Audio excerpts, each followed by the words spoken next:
मन में सब कुछ साफ हो चुका था। वो समझ गई थी कि अर्जुन का कठोर स्वभाव किसी अहंकार का नहीं, बल्कि उसके पुराने घावों का असर था। अर्जुन अपने पिता से बहुत नाराज था।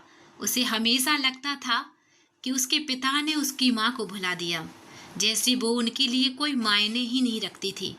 उसके लिए ये किसी धोखे से कम नहीं था। तब से उसने अपने पिता से हर रिश्ता तोड़ दिया। ना बात करता, ना मुलाकात, बस दिल में गहरी नफरत और एक अधूरी पीड़ा। अनबी ने पहली बार महसूस किया कि जो इंसान बाहर से सख्त दिखता है, वो भीतर से कितना टूटा हुआ हो सकता है। अर्जुन के चेहरे पर गुस्सा नहीं, बल्कि एक बच्चे की खामोश तकलीफ थी, जो सालों से अपने जवाब तलाश रहा था। थोड़ी देर बाद अर्जुन नींद से जागा। उसकी आंखों में थकान थी और सिर अब भी भारी महसूस हो रहा था। अनबी ने उसे देखा, इस बार डर या सवालों से नहीं, बल्कि एक ऐसी सहानुभूति से जो किसी के दर्द को अपना बना लेती है। सुबह की हल्की धूप कमरे में फैल चुकी थी। अर्जुन की आंखें खुली तो सिर थोड़ा भारी लग रहा था। वो उठकर बैठा ही था कि सामने अनबी खड़ी थी, चेहरे पर हल्की मुस्कान लिए। गुड मॉर्निंग मेरी वाइफ, अर्जुन ने धीमी आवाज में कहा।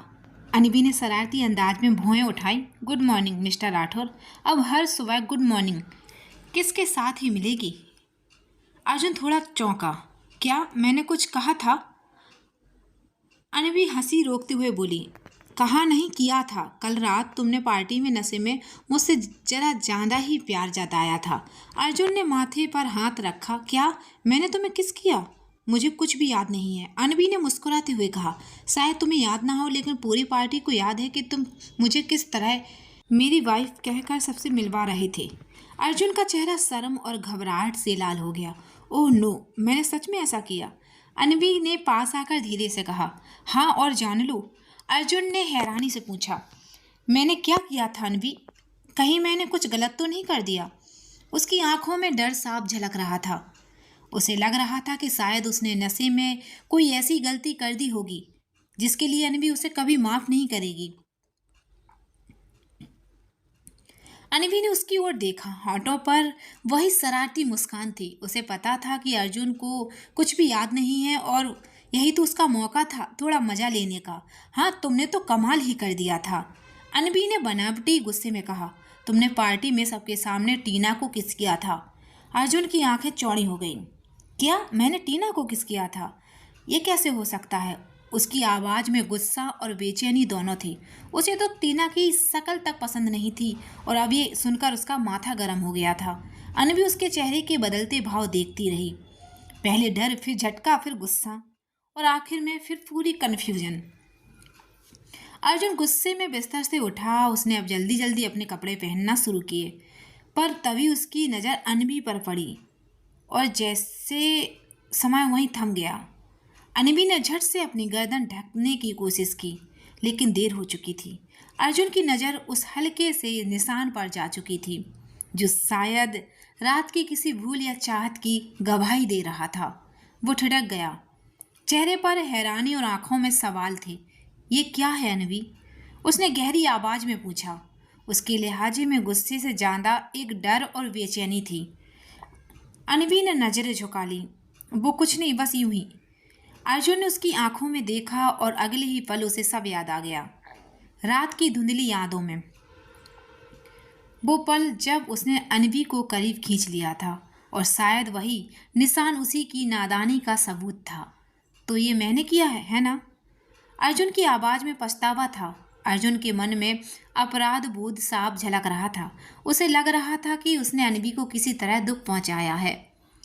उसने खुद को संभालने की कोशिश की और कठोर लहजे में बोला, जाओ अपने कपड़े बदलो और ऑफिस के लिए तैयार हो जाओ। बिना कुछ कहे वो गुस्से में बाथरूम में चला गया। अनवी ने उसकी पीठ की ओर देखा। उसकी आंखों में नाराजगी से ज़्यादा चिंता थी। ऑफिस पहुंचा तो माहौल भारी था। हर कोई अर्जुन के गुस्से से डर रहा था। उसका चेहरा बिल्कुल शांत था, लेकिन भीतर से तूफान भरा था। किसी की हिम्मत नहीं हो रही थी कि उससे कुछ पूछे। तभी अमन उसके कैबिन में दाखिल हुआ, जो अर्जुन का सबसे भरोसेमंद सहयोगी था, पर आज उसकी निगाहों में भी झिझक थी। सर आप ठीक हैं? अमन ने धीरे से पूछा। कल रात क्या हुआ था? आप अचानक बहुत डिस्टर्ब लग रहे थे। अर्जुन ने उसकी ओर देखा। आंखों में झुंझलाहट थी। कुछ नहीं हुआ अमन, और हाँ, ये सब बातें ऑफिस के बाहर रखो। उसकी आवाज़ में हल्की, जैसे वो किसी और को नहीं खुद को डांट रहा हो। अमन चुपचाप वहां से चला गया। वो समझ गया था कि अर्जुन के अंदर कुछ ऐसा है जिसे वो शब्दों में नहीं कहना चाहता। थोड़ी देर बाद अनवी कैबिन के दरवाजे पर आई। उसने दस्तक दी और हल्के से मुस्कुराई। सर, आपकी टीना कपूर के साथ मीटिंग तय हो गई है, उसने कहा है। लेकिन उसकी मुस्कान में वही छेड़छाड़ थी जो सुबह थी। अर्जुन ने उसे घूरा। मीटिंग की बात करो, मजाक की नहीं। अनवी ने नज़रों में वही चंचलता रखी। ठीक है सर, पर याद रखिएगा, आज किसी टीना नाम से आपको फिर गुस्सा ना आ जाए। अर्जुन ने गहरी सांस ली। उसके चेहरे पर सख्ती थी, लेकिन मन में एक हल्की मुस्कान छिपी थी, क्योंकि अनवी का ये नटखट अंदाज हर गुस्से के पीछे छिपी उसकी फिक्र को जाहिर कर रहा था।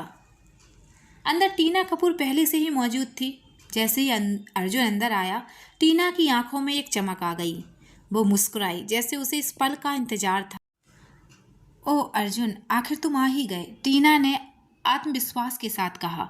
मैं तो तुम्हारा इंतजार ही कर रही थी, अर्जुन ने साधे हुए लहजे में जवाब दिया। मीटिंग के लिए आया हूँ, ना कि किसी ड्रामे के लिए।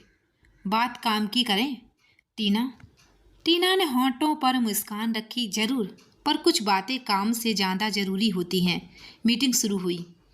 चार्ट्स, रिपोर्ट्स और प्रोजेक्ट की बातें चल रही थी, लेकिन बीच बीच में टीना की निगाहें अर्जुन पर ही ठहर रही थी। और फिर अचानक उसने कहा, अर्जुन, मुझे पार्टी की उस रात के बारे में तुमसे कुछ ज़रूरी बातें करनी है। उसकी आवाज़ धीमी थी, लेकिन हर शब्द में एक अजीब रहस्य छिपा था। अनवी, जो अर्जुन के बगल में बैठी थी, अचानक एकदम से चौंक गई। उसका दिल तेजी से धड़कने लगा। कहीं टीना वही बात तो नहीं करने वाली जो उसने कल झूठ में कही थी। टीना ने मुस्कुराकर अनवी की ओर देखा। उसकी नज़रों में कुछ ऐसा था जैसे वो सब जानती हो और अब उसके सामने सच बताने वाली हो। कमरे का माहौल एकदम ठंडा पड़ गया। अर्जुन की नज़रें सख्त थी, अनवी की सांसें थमी हुई और टीना की मुस्कान में छिपा था एक अनकहा राज। कहानी अब अपने सबसे दिलचस्प मोड़ पर पहुंच चुकी थी, जहां सच बाहर आने वाला था और किसी का बनाया हुआ झूठ पलटकर उन्हीं पर भारी पड़ने वाला था।